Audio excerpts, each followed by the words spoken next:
네, 귀한 찬양 감사드립니다.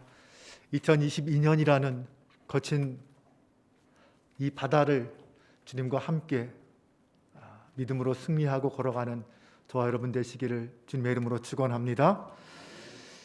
2022년 하나님이 우리와 여전히 함께 하심을 믿고 주님의 은혜와 평강을 기대하며 소망하며 승리의 길을 걸어가는 모든 한빛 성도들 되시기를 주님의 이름으로 축원합니다.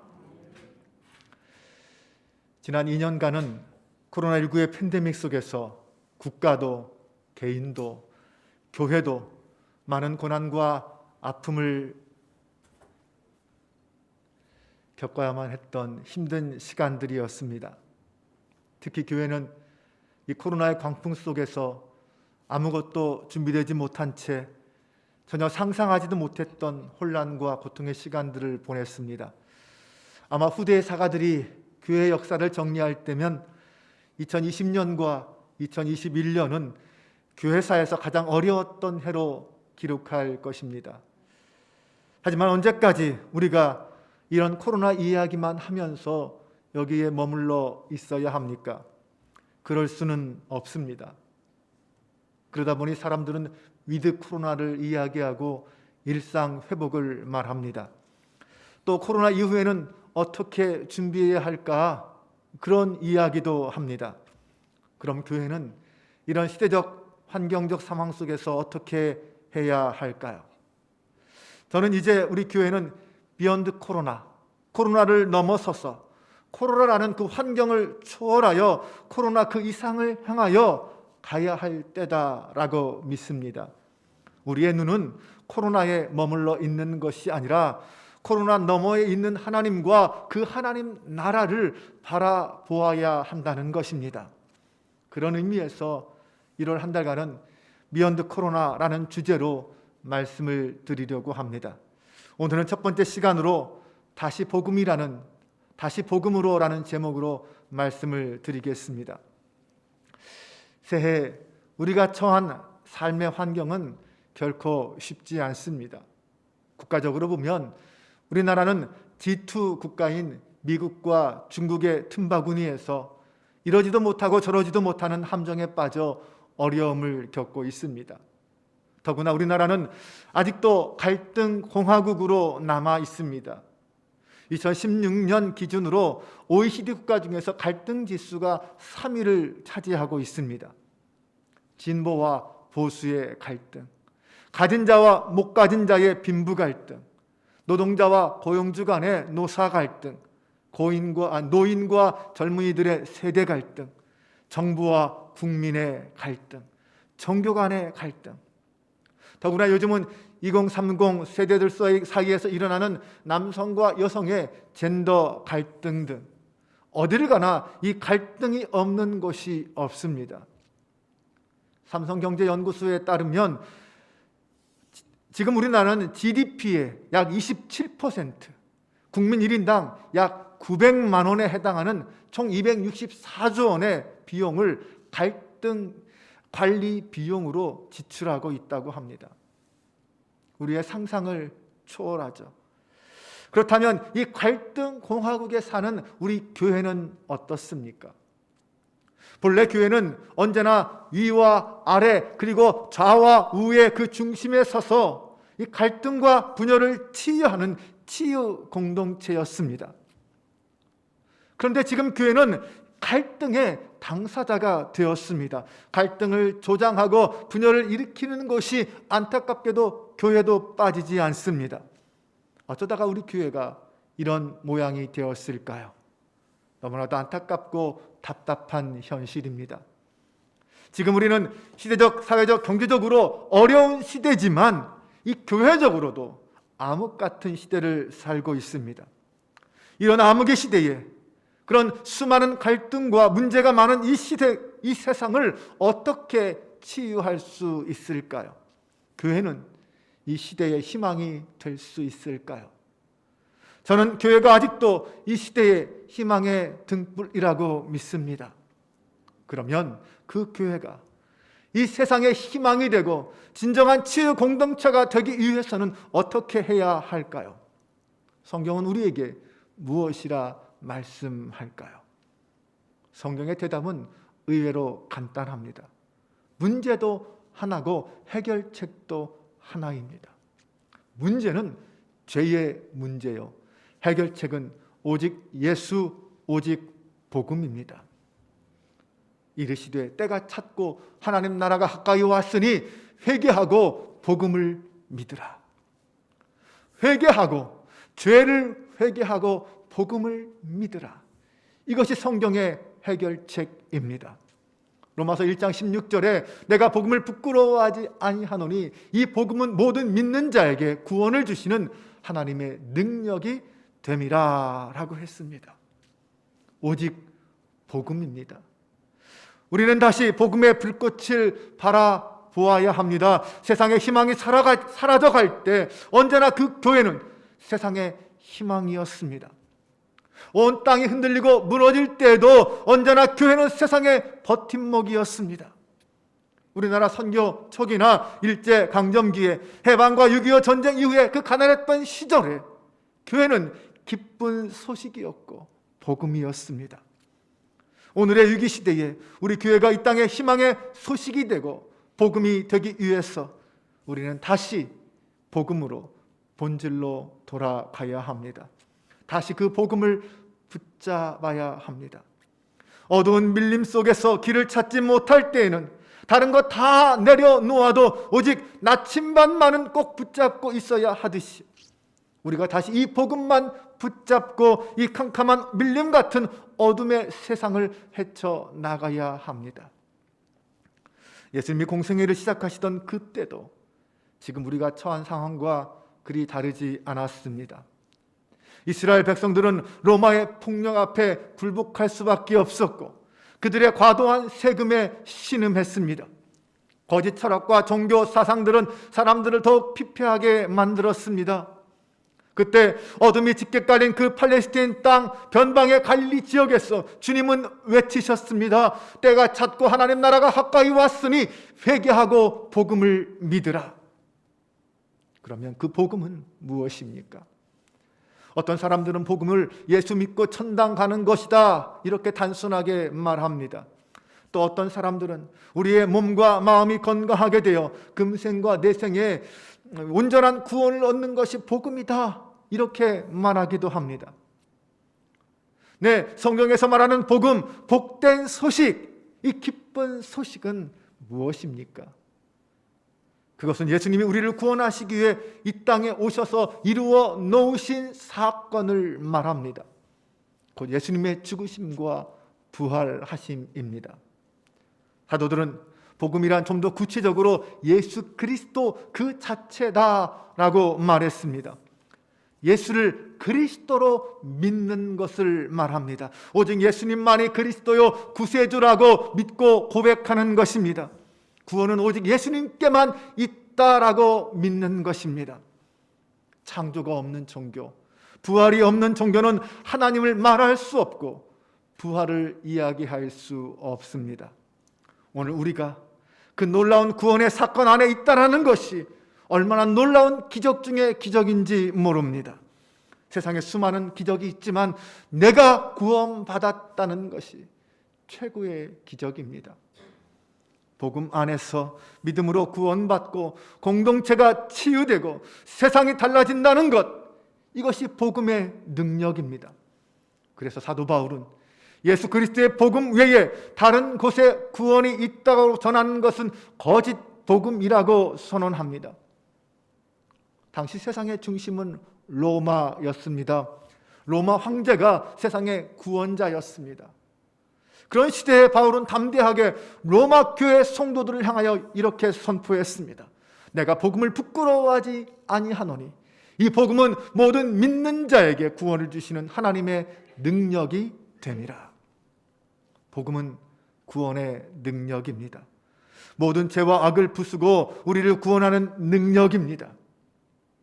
세상을 변화시키는 것은 제4차 산업혁명의 과학기술이 아니라 오직 예수 그리스도의 보혈에 있다라는 것을 믿는 것, 이것이 복음입니다. 태양이 1초 동안에 발생하는 에너지를 전부 모으면 전 세계가 100년을 쓰고도 남을 양이라고 말합니다. 예수님께서 십자가에 흘리신 그 보혈 한 방울이면 모든 인류를 구원하고도 넉넉히 남음이 있다라는 사실을 믿으시기 바랍니다. 그 보혈의 구원의 능력이 있습니다. 복음만이 세상을 구원하는 능력임을 믿으시기 바랍니다. 그럼 예수님의 선포인 때가 찼고 하나님 나라가 가까이 왔으니 회개하고 복음을 믿으라라는 이 말씀을 통하여 우리가 반드시 기억하고 따라야 할 메시지가 무엇인지 살펴보겠습니다. 첫 번째는 이제 하나님의 때가 찼다라는 것입니다. 성경은 이 하나님의 때에 대해서 여러 가지로 증거합니다. 하나님의 역사는 언제나 하나님의 때가 찼을 때 일어납니다. 복음의 역사도 때가 찼을 때 시작되었습니다. 예수님은 때가 찼을 때 이 땅에 오셨습니다. 그리고 하나님의 때에 십자가를 지셨고 부활하셨습니다. 예수님은 지금 하나님의 때가 되어서 본격적으로 공생애를 시작하시면서 하나님 나라가 가까이 왔음을 선포하신 것입니다. 인간에게 당하는 모든 일도 사실은 때에 따라 일어난 것입니다. 우리는 그것을 하나님의 섭리라는 말로 표현합니다.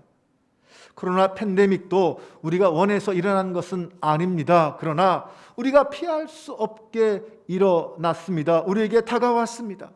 다 때가 되었기 때문입니다. 시작의 때가 있었다면 분명 끝나는 때도 있을 것입니다. 우리는 때를 분별하고 그 과정과 목적과 결과를, 그 원인을 분명하게 파악해야만 합니다. 예수님은 분명히 말씀하셨습니다. 때가 찼고, 여기서 때는 카이로스를 말합니다. 카이로스는 하나님의 역사가 일어나는 결정적인 때를 말합니다. 그냥 흘러가는 시간이 아닙니다. 예수님 당시 온 세상은 어둠에 덮여 있었습니다. 그때 참빛, 세상에 온 각 세상에서 각 사람에게 비치는 그 빛이 이 땅에 오셨습니다. 하나님의 때에 하나님의 약속을 품고 이 땅에 참빛 그리스도께서 오셔서 하나님 나라가 왔음을 선포하시며 회개하라라고 말씀하셨습니다.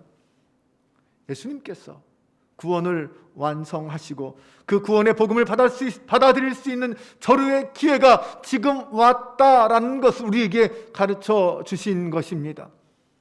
그 시각으로 바라볼 때 이 팬데믹 상황은 하나님의 경륜이라는 시간표 속에서 구원의 그 복음의 역사가 새롭게 시작되는 하나님의 섭리라고 말할 수 있습니다. 아직도 해결되지 않은 이 상황에서 하나님은 우리에게 모든 사람이 함께 생명과 구원의 복음을 들어야 할 때다라고 역설적으로 말씀하고 계신 것입니다. 때가 찼습니다. 다시 구원의 복음이 온 세상에 울려 퍼져야 할 그 하나님의 때가 왔습니다. 예수 그리스도를 통하여 선포된 복음의 역사가 이제는 우리 교회를 통하여, 그리고 나 자신을 통하여 이 땅에 증거되고 선포되어야 할 때가 왔습니다. 이제 우리는 이 절망과 고통의 시대를 끝내고 새로운 구원과 소망의 시대를 열어갈 진정한 기쁜 소식, 참된 복음을 들고 이 세상을 향하여 담대히 나아갈 수 있기를 바랍니다. 여기서 우리가 분명히 기억해야 할 것이 있습니다. 하나님의 때는 우리 한 사람 한 사람의 인생의 변곡점을 의미하기도 하지만 우리 교회와 우리 민족을 향한 하나님의 때이기도 하다는 것입니다. 복음은 한 개인의 구원을 넘어 공동체의 구원을 의미합니다. 우리에게 주어진 사회와 민족, 역사의 문제를 외면하지 않는 것이 진정한 복음의 사람이라는 것입니다. 우리는 하나님 나라를 맞이해야 합니다. 예수님이 이 땅에 오셔서 맨 처음 선포하신 것이 바로 이 하나님 나라였습니다. 하나님 나라가 이 땅 위에 임하였음을 선언하셨습니다. 이 땅의 백성들이 살 수 있는 길은 하나님 나라를 나의 하나님 나라로 맞이하는 것이라고 말씀합니다. 하나님 나라는 이 땅에 속한 나라가 아닙니다. 하나님의 임재와 통치와 은혜와 그 영광이 온전히 나타나는 곳, 그것이 하나님 나라입니다. 인간이 하나님 나라를 경험하고 맞이하기 위해서는 하나님이 우리에게 주신 그 복음을 듣고 그 복음에 반응하고 그 복음을 믿고 그 모든 영광을 하나님께 올려드리는 신앙 고백이 있어야 합니다. 하나님 나라는 인간의 노력이나 인간의 행위로 들어가는 것이 아닙니다. 오직 하나님의 은혜가 먼저 우리 가운데 임해야 합니다. 하나님의 은혜는 하나님의 사랑으로 표현되었습니다. 하나님은 죄로 인하여 심판과 저주를 당한 우리 인간을 구원하시기 위해 예수님을 구세주로 보내주셨습니다. 예수님은 죄인들을 위하여 십자가를 지셨고 대속 제물이 되셔서 부활하심으로 우리로 하여금 죄사함의 은혜를 입게 하셨습니다. 오직 구원은 예수 그리스도를 믿음으로 말미암아 주어지는 하나님의 은혜 되게 하셨습니다. 이 땅 위에 임하는 하나님 나라를 맞이하는 믿음의 사람들은 자신을 위하여 이 땅 위에 하나님 나라가 온전히 임하도록 나를 통하여 하나님 나라가 다시 한번 이 땅에 임하도록 헌신해야 합니다. 그러기 위해서는 먼저 내 안에 하나님 나라가 온전히 임하여 있음에 대한 분명한 확신과 고백이 있어야 합니다.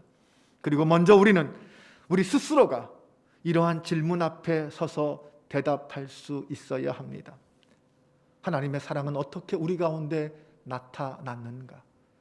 우리가 믿는 예수님은 누구인가? 우리의 믿음의 끝에는 어떤 소망이 있는가? 하나님은 어떻게 죄인인 인간을 사랑하시는가? 타락한 인간을 하나님은 어떻게 구원하시는가? 구원받는 성도들이 모인 교회는 어떻게 하나님 나라를 실현할 수 있는가? 이런 질문 앞에서 진실하게 대답하면서 나의 삶의 자리가 하나님 나라가 되기를 소망하며 살아가야 합니다. 이 땅 위에 사는 성도의 삶의 현장은 세상 한복판입니다. 내가 사는 세상은 수많은 시련과 문제와 고난과 아픔이 우리의 신실함을 시험하고 있습니다. 그 속에서 어떻게 하나님의 뜻을 이루고 하나님 나라를 건설할지 우리는 기도하며 깨달아야 합니다. 현실과 상황 앞에서 힘들어할 수 있지만 세상은 힘들면 힘들수록 우리의 믿음의 사람들에게는 하나님의 능력과 하나님의 사랑을 경험할 수 있고 시험할 수 있는 기회가 될 것입니다. 성도는 자신의 삶의 자리에서 하나님 나라를 살아가는 사람입니다. 하나님께 기도하고 하나님의 은혜와 역사를 기대하며 기다리십시오. 하나님은 당신의 능력을 우리에게 보여주실 것입니다. 세상이 줄 수 없는 그 하나님의 평강을 우리의 심령 가운데 부어주실 줄로 믿습니다. 이제 우리 예수님으로 인하여 하나님 나라가 이 땅에 가까이 왔습니다. 예수 그리스도를 영접함으로 우리 안에 하나님 나라가 임하였습니다. 그리고 나의 삶의 자리에서 나의 기도와 사랑을 실천을 통하여 하나님 나라는 더욱 이 땅에 확장되어 갈 것입니다. 2022년에는 바로 내 안에 임하시는 그 하나님 나라를 경험하며 누리며 증거하며 살아가는 저 여러분 되시기를 주님의 이름으로 축원합니다. 그렇다면 우리에게 주신 하나님의 때는 어떻게 맞이할 수 있습니까?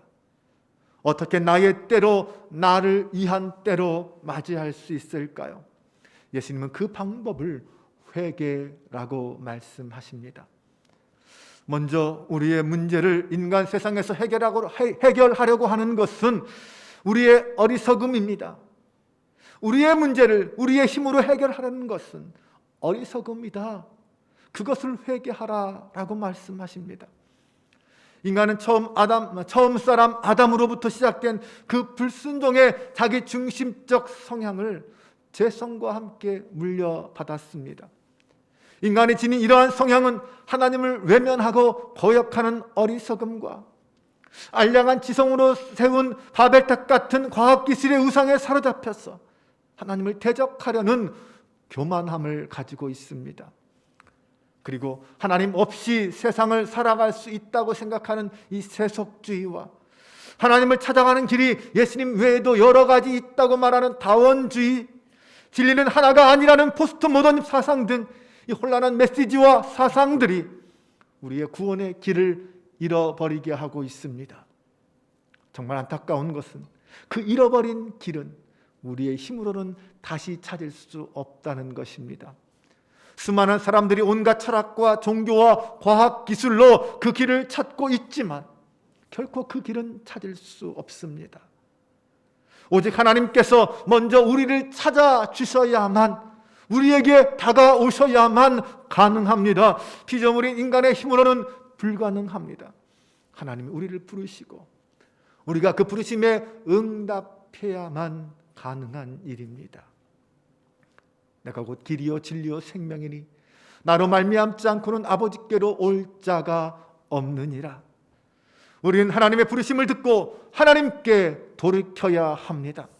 오직 예수님만이 우리의 구원을 위한 길이요 진리요 생명임을 고백하며 하나님께 돌이키는 것, 이것이 회개입니다. 하나님은 우리를 오늘 회개의 자리로 불러주심을 믿으시기 바랍니다. 우리 인생 속에서 부르심은 다양한 모습으로 나타납니다. 어떤 이에게는 코로나 팬데믹이 그를 부르시는 부르심이었습니다. 작년 가을 대신방 때 한 성도님이 이런 고백을 했습니다. 저에게는 코로나가 축복이었습니다. 코로나 때문에 집에서 하나님의 말씀을 듣고 예배하면서 나의 연약함과 부족함과 죄악을 깨닫고 회개했습니다. 나의 가정을 위한 하나님의 뜻이 무엇인지 깨달았습니다. 이제는 비록 영상이지만 매일 날마다 새벽을 깨우고 예배드리며 가족들을 위해 기도하고 있습니다. 가족들이 점점 변하는 것이 눈에 보입니다. 이분은 정식으로 우리 교회에 등록한 분은 아니셨습니다.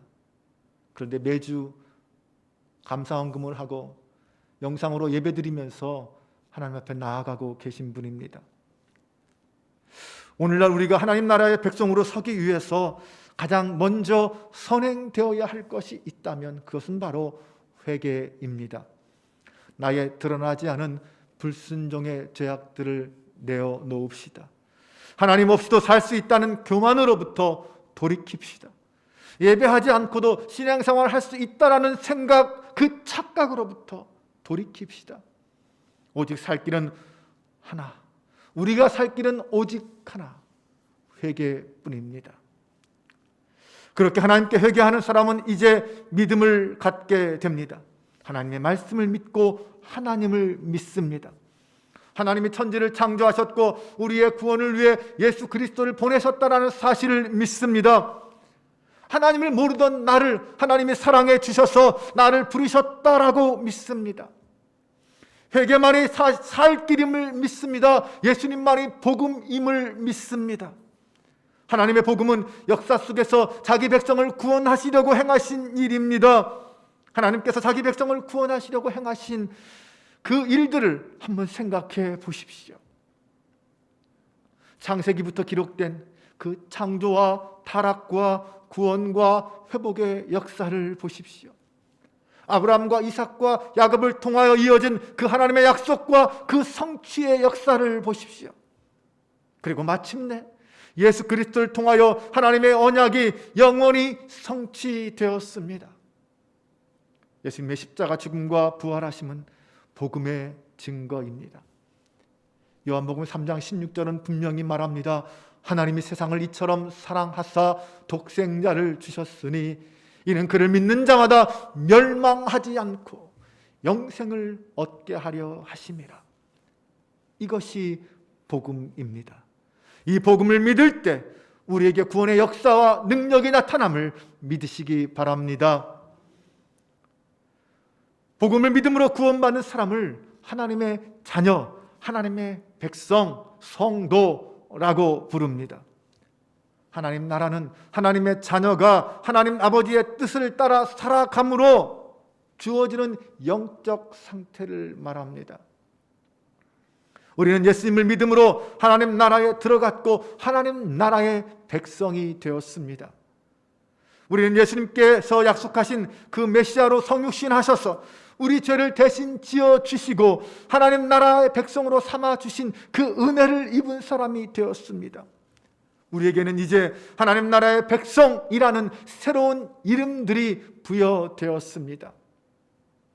우리에게는 하나님 나라의 백성으로서 하나님 나라의 백성답게 살아가야 할 책임과 의무 또한 부여되었습니다. 이것은 사실 율법의 군령과는 전혀 다릅니다. 감사와 기쁨 가운데 성령의 감동하심 안에서 자원함으로 이루어지는 축복의 삶, 이것이 복음인의 삶입니다.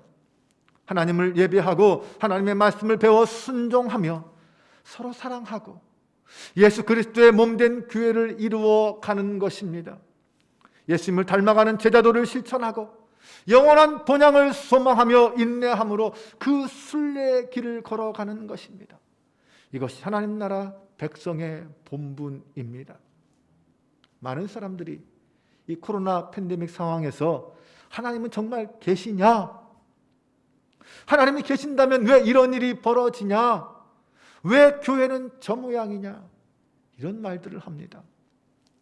C.S. 루이스는 하나님을 지상에서 찾지 못하는 사람은 우주에서도 그분을 찾지 못할 것이다 라고 했고요.